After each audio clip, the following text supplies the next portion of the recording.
বাংলাদেশে এবার ৩২,৬৬৬ মণ্ডপে দুর্গাপূজা উদযাপন। বাংলাদেশে পূজার বরাদ্দ দ্বিগুণ করেছে ইউনূস সরকার। বাংলাদেশের হিন্দু ধর্মাবলম্বীদের সবচেয়ে বড় ধর্মীয় উৎসব দুর্গাপুজো। সেই পুজো নির্বিঘ্নে করতে মাদ্রাসার ছাত্ররা স্বেচ্ছাসেবকের কাজ করতে রাজি বলে জানিয়েছেন ধর্ম বিষয়ক উপদেষ্টা এ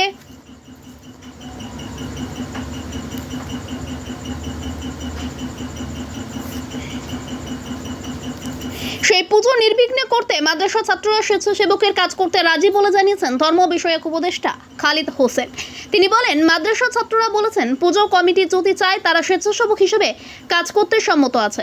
শুধু তাই নয়, দুর্গাপূজার সময় নিরাপত্তায় আকাশে হেলিকপ্টার থাকবে। দশমীর দিন ডুবুরি থাকবে। দুর্গাপূজার অনুদান ৩ থেকে ৪ কোটি টাকা করে দিয়েছে প্রধান উপদেষ্টা। আমরা একটা তালিকা করে অসচ্ছল মন্দিরগুলোকে এই ৪ কোটি টাকা জেলা প্রশাসকের মাধ্যমে বিতরণ করব। মঙ্গলবার ঢাকার সচিবালয়ে ধর্ম মন্ত্রণালয়ের সভাকক্ষে দুর্গাপুজোর আইন শৃঙ্খলা নিয়ে আয়োজিত সভা শেষে সাংবাদিকদের এ আগ্রহের কথা জানান ধর্ম বিষয়ক উপদেষ্টা। এ সভায় সভাপতিত্ব করেন স্বরাষ্ট্র উপদেষ্টা lieutenant general of Mohammad Jahangir Alam Chowdhury. ধর্ম উপদেষ্টা খালিদ হোসেন বলেন, দুর্গাপুজোর সময় নিরাপত্তায় আকাশে হেলিকপ্টার থাকবে, দশমীর দিন ডুবুরি থাকবে। আমরা এভাবে সিদ্ধান্ত নিয়েছি। স্বরাষ্ট্র উপদেষ্টা lieutenant general of Mohammad Jahangir Alam Chowdhury বলেন, যেহেতু আমাদের লোক যাওয়া আসা করে, এপারের লোক ওপারে পুজো দেখতে চায়, আবার ওপারের লোক এপারে পুজো দেখতে আসে।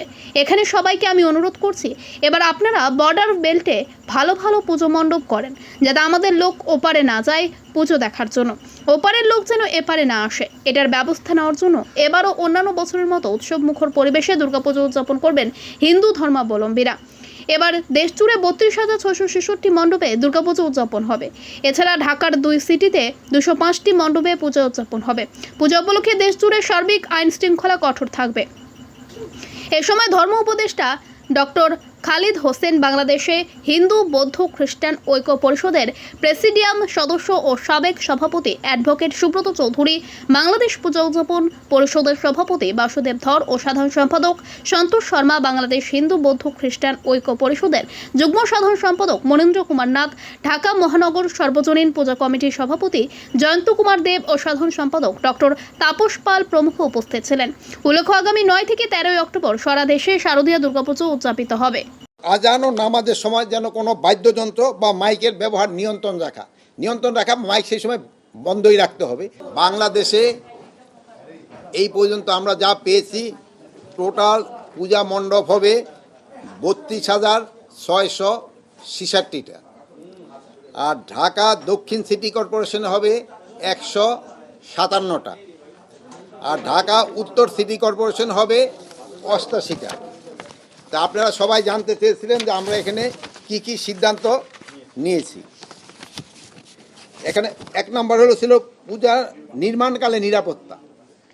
যেহেতু আমাদের নিরাপত্তাটা শুরু হবে পূজা মণ্ডপে নির্মাণ যেসব শুরু হয়ে যায় সেই সময় থেকে। তারপরে আমরা ডিসকাস করছি পূজা মণ্ডপগুলোতে সার্বক্ষণিক নিরাপত্তা নিশ্চিত কিভাবে করা যায় এটা। তারপরে আমরা ডিসকাস করেছি পূজা যেন বিঘ্নিতভাবে এবং দুষ্কৃতিকে অশুভ তৎপরতা রোধে ব্যবস্থা গ্রহণ।